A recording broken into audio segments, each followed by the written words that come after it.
Alright, so Misfits just had the first presser for the Misfits Qatar card. And things have gotten pretty heated. Like, Gib and Slim were going at it, but we'll get that at the end of the video. I'm going to go through the whole presser and break it down. And before I get started in this video, I got all my clips from Seconds Out, so go check out their channel. So the first round of questions was for Ben Williams versus Jarvis.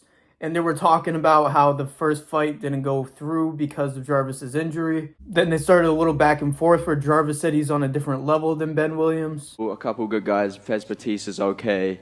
Warren Spencer, of course, everyone saw that early stoppage. Who knows where that could have gone.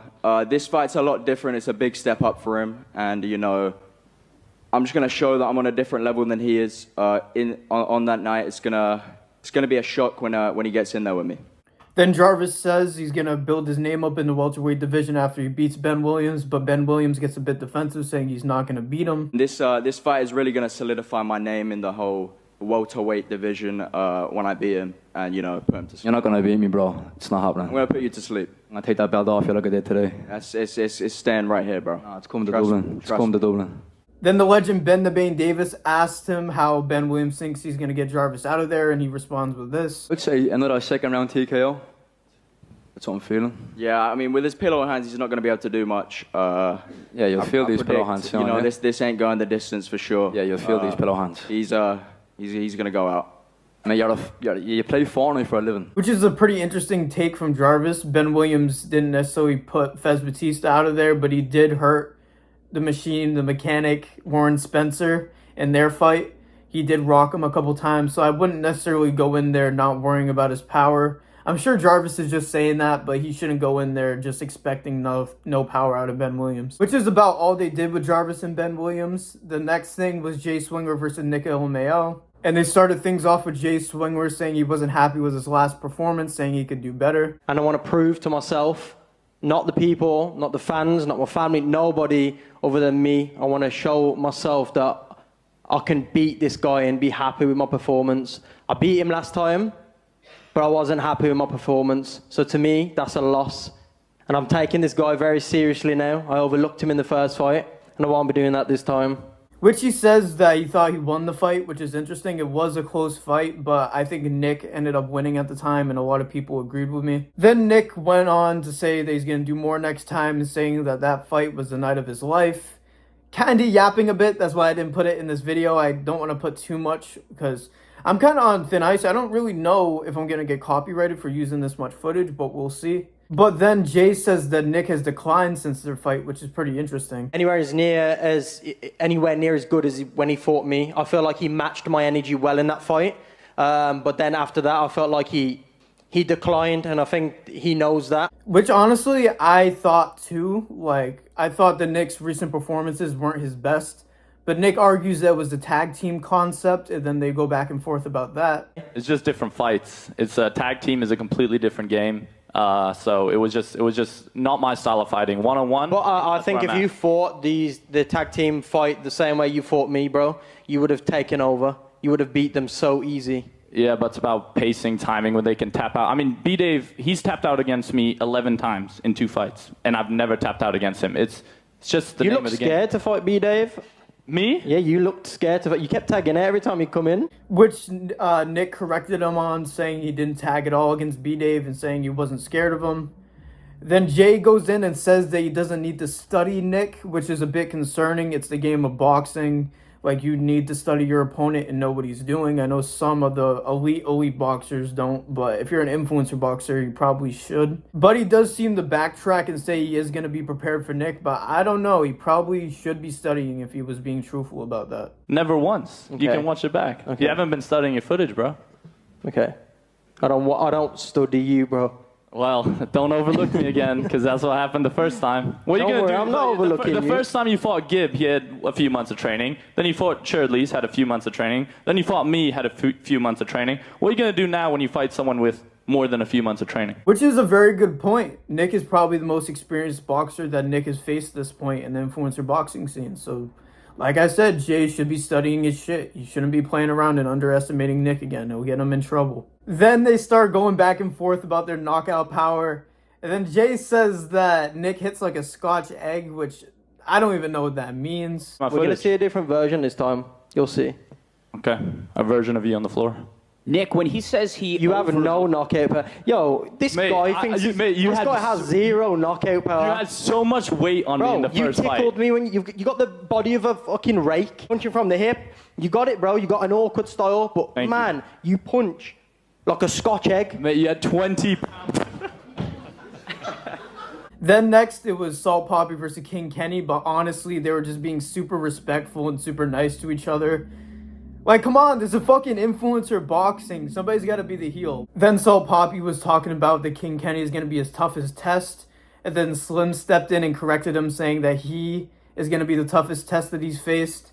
And then King Kenny gets a little bit pissed and goes at Slim. And I'm gonna be ready. Slim, Yes, sir. you had something to say there? No, he said he's the strongest opponent. I'm like, I don't know about that, man. Oh, he said one of them. Oh, no, my bad. Shut up. My bad. And Slim's voice was cooked.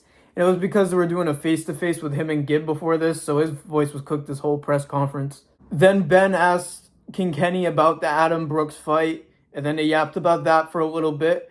And King Kenny and Salt Poppy weren't really arguing whatsoever. They were just being respectful. Nothing interesting really happened until Salt Poppy said he wants a Slim rematch. Then this happens. I think this win would get me the rematch with Slim, hopefully, if he wants it. And whatever. And Shit, dog, I don't know if you want that again, man. We saw what happened last time. I still love you, though. You're a good fighter.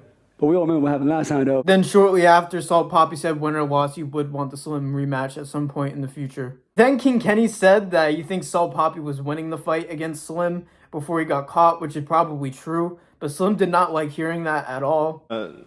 Salt Poppy was winning that fight. He just, got too... Winning is 2 rounds, bro. Come on, son. No. A fight is fucking... Bro, we doing 8-round fights now. Relax. He got knocked out in a 5... Bro, half a fight you got knocked out, cuz. Half a fight. That's 5. We doing 8-round fights. I'm doing big boy fights now. You know what I'm saying? You can't say winning a fight. 1 round is not fucking winning a fight. 2 rounds is not winning a fight, bro. Yeah, but am I not allowed to have an opinion? Yeah, but in his whole life, he never got knocked out. He got knocked the fuck out. End of story. Which is great. Having these back and forth. Slim is potentially setting up a fight with either of those guys. He could face the loser of the fight. If he loses to Gib, he could face the winner of the fight. If he ends up winning, that could be a great situation overall. Then Deji shows up in a Snuggie and a green t-shirt looking like a 10-year-old child. And he explains what happened with his pullout with his opponent. So I had an opponent. Unfortunately, he pulled out. He got the contract and said, nah. So, yeah, now I have no opponent. Who was it? Am I allowed to say? No. I'm not. I can't say. We can't say? Okay, I can't say. All right, but there you go. Which I've heard some rumors that was going to be Joey Essex. I think I think that's the name. I could be missing the mark on that.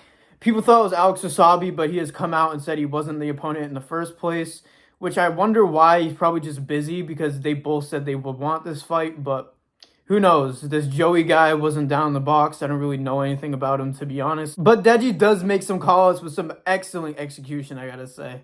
Amazing hype to build up this call-out. Joella, Bryce Hall, come get it. Obviously, yeah. That's it. And now with the main event, the thing we've been waiting for this whole time, and they put on a show. Things got really heated. Things obviously started off with Slim and Gib going back and forth. That he's the best. 7-0, 2 division champ, and I'm coming to make a statement. I'm going to snipe his head off. You ain't gonna do shit, bro. You got no knockouts.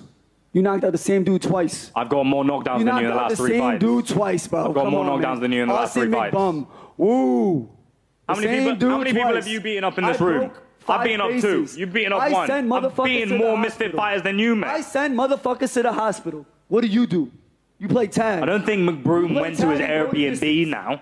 I think he went to hospital. Which is a great line. I don't think he went to an Airbnb. He went to the hospital. But I definitely do think Slim has the edge on power. Gib is more of a cumulative boxer. Builds up damage throughout the fight. Damn. I don't know what was happening to me there. But yeah, Slim definitely has the edge on power. Gib is more of a cumulative fighter. And Slim seems to start slow and get his groove later in the fights. But maybe Gib has the power to knock out Slim before he could get in that groove late in the fight. Maybe it'll be too late before Slim starts getting in his flow state like he usually does. Who knows? This fight could go a bunch of different ways. And I can't wait to break your fucking face, bro. I can't wait. You don't have it in you, man. I seen you today. I stuck it on your coach. I smacked you.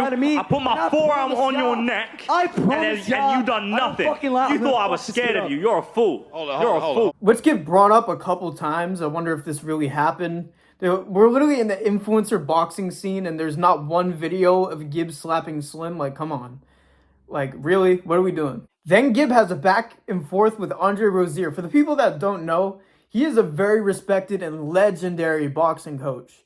Like, this isn't just anybody that Gibb is talking to. And I guess you could say Gibb doesn't know who Andre Rozier is, but I don't know. I'm sure he's done his research, and he's choosing to talk to him like this, which I like. He's got to play the heel. Somebody's got to be the heel in this. And it's just building up for the fight. I'm sure Andre Rozier, even if he feels disrespected, he's got to know that's build up for the fight. Can't be mad at it. But that's what you said. I said I stuck it on you. No, you didn't stick anything Look on at you. me. Look at you. You ate all of Slim's food, mate. You chubby motherfucker. First off, I don't know who you're chatting to. I don't know who you're chatting to. Your blood pressure's getting too high. Calm yourself down. You lucky you got to deal with him. Down. Because I need to put you over my lap and beat your little rude ass. No school of thought. I'm going to beat him up. I'm going to beat up your fighter, you fool. You're a fool. Look at Slim, quiet. I got 10 guys ready to come and whoop your ass. I'm going to beat your fire up. Yeah, there we go. There we go. We got him. We got him. Look at him react. You fool. Gives a shit. Take a breath. That being said, take a breather. That being said, I should take my belt off and beat your little rude ass. Maybe your parents didn't do that to you. That's why you talk like that. I got you. I need to bring some kids who get angry. Like you to whoop your ass. Look, Gibb just keep calling him fat and eat all Slim's food. Like, oh my God. Like I said, I think he knows who he's talking to, but he doesn't give a fuck. Gibb is going full heel for this fight, and I love it. Then Leon comes onto stage and starts going back and forth with Slim. And Slim was saying that Leon got dropped by KSI and Deji as a coach, and which is crazy. And then Leon said that some people like to wear that shit and some people like to wear Louis Vuitton or something like that, saying that they downgraded with coaches low-key backhanding KSI and Deji. You got dropped by Deji and KSI, bro, because you're a trash. Never. Listen, never. I can't get dropped. Listen, sometimes people want to wear LV, sometimes people want to go and buy Zara. That's it. Sometimes people want to wear LV every day. Sometimes people want to get a white t-shirt from Zara. And I am LV. I am LV. Listen, you only started wearing good clothes when you signed to Misfits. What are you talking about? I can't get dropped by them. Never. Ask them. They're here now. Ask them. And that got Leon tight. And to be fair, KSI and Deji did deny this. They said it didn't happen. But then Gibb and Slim obviously started going at it again. Emotions. I don't really... This is not me versus Slim. This is me coming for the best for Misfits. This shut guy, the fuck up. No one gives a shit about this guy, shut the fuck up. This is about Slim's announcement. Because I lack of interest. This is about Slim's announcement. You got cancelled because I lack of interest. Everybody was gassed about Slim's announcement. When I see you and you come with me, I'm breaking you. No one gives a fuck about you, bro. Why have you not fought in the past year? Why have you not fought in the past year? Misfits champ. Why didn't you fight? What are you saying? Why did you not fight for the past year? I was going to fight KSI. You stupid. And why did it get cancelled? Which is really interesting. That basically accuses KSI of faking his injury, by the way. If they canceled the fight because of lack of interest, that means KSI faked his injury, which would be nuts. He would get so much shit if he faked an injury. Like, he's getting roasted because of a song. Imagine if he pulled out of a fake injury. That would be nuts. And by the way, Gibb was giving Slim credit, saying he was the best fighter on Misfits, and Slim got pressed for some reason, started going at Gibb. Then Slim was saying that he's staying calm, even though he was like tweaking for the past 30 seconds. I'm being calm. What are you talking about, Brooklyn Beggar? What are you talking about? Relaxed. They want to throw the fight because they know I'm going to fucking kill this kid. What are you talking about? Absolutely not. Absolutely not. I'm making a statement on Stop praying for the fight to me. I'm going to batter you, man. You're getting sniped. I'm going to sin. You're getting sniped. November 28th in Qatar, I'm going to fucking destroy this kid. Absolutely not. You could never. You could try your best, but it's not going to work. Every time I fight, watch my interviews. Everything I said, I fucking back up with my heart and soul. First pay-per-view. Thank you very much. 5-minute monologue. It was boring. Bro, no one cares. You talk so much, bro. It's so boring. I'm actually ashamed to be up here with you. Shut the fuck up. Slim, I do want to... biggest payday. Shut the fuck up. Which he really was tweaking. Then Slim says that he would get the Canelo treatment if he was from the UK by the Misfits fans, which was interesting. He's a bum. Like, he's so That's why you've been begging me for years, right? He's British, so the British. I'm sorry, y'all back your own. You guys back your own crazy. If I was British, bro, y'all make me seem like I'm Canelo, bro, from the shit I've been doing. I've been sending dudes to the fucking hospital, bro. I've been breaking faces. But yo, no IQ. You're lucky. You're lucky you was weight drained. Not me. He would have smashed Never hit the floor. He was smashing you. You were bent over. You were bent over. You with the canvas. You fool. You a canvas kisser, bro. You kissed the canvas like 4 times, 5 times.